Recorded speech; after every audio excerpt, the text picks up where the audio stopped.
Have you ever heard of a leader who came to power through a coup, then returned as a democratically elected president not once, but multiple times? Let's dive into the fascinating and complex story of Azali Assoumani, the current president of Comoros and a pivotal figure in African politics. Born on January 1, 1959, in Mitsuje, on the main island of Grande Comore, Azali Assoumani's early life was destined for a path of discipline and service.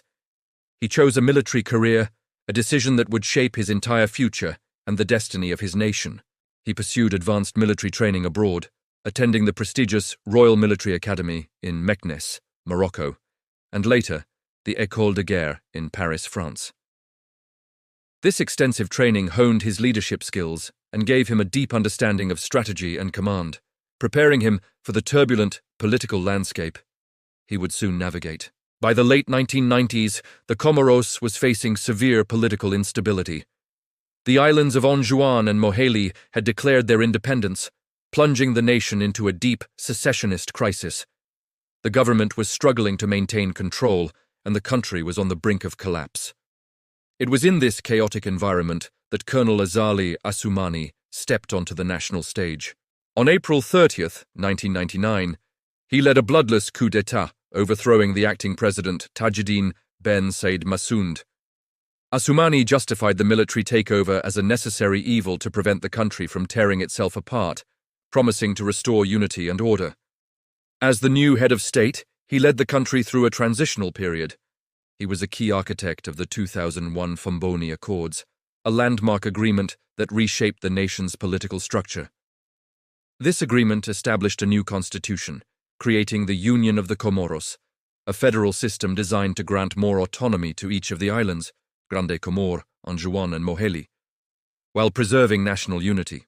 This was a crucial step in resolving the secessionist crisis and setting the stage for a new political era. True to his word, after establishing the new constitutional framework, Azali stepped down in 2002 to run in the presidential elections as a civilian candidate. He won, becoming the first president of the newly formed Union of the Comoros. His first democratic term focused on consolidating the new federal institutions and stabilizing the economy.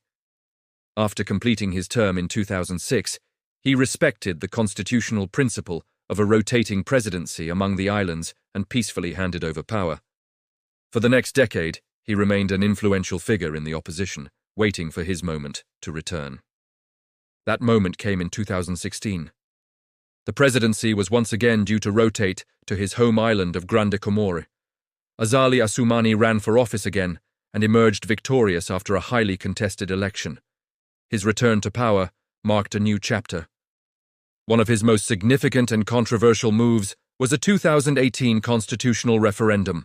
The referendum abolished the system of a rotating presidency and allowed the president to run for 2 consecutive 5-year terms. Critics argued this was a power grab, while supporters claimed it was necessary for long-term stability and development. Following the referendum, Azali was re-elected in 2019 and again in January 2024, securing his leadership for another term amidst political debate. Beyond his domestic influence, Azali Assoumani has also become a prominent voice on the continental stage.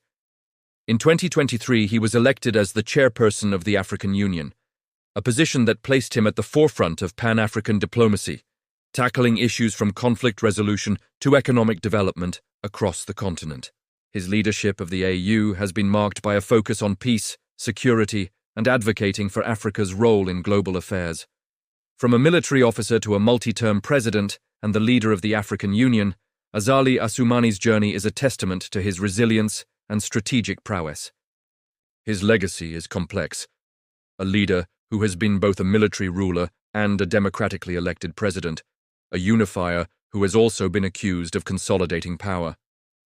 His story is intrinsically linked with the modern history of the Comoros, a nation he has profoundly shaped through decades of leadership. What do you think about his political journey? Let me know in the comments below. Thanks for watching, and if you found this story interesting, don't forget to like, share, and subscribe for more deep dives into the lives of influential world leaders. See you next time.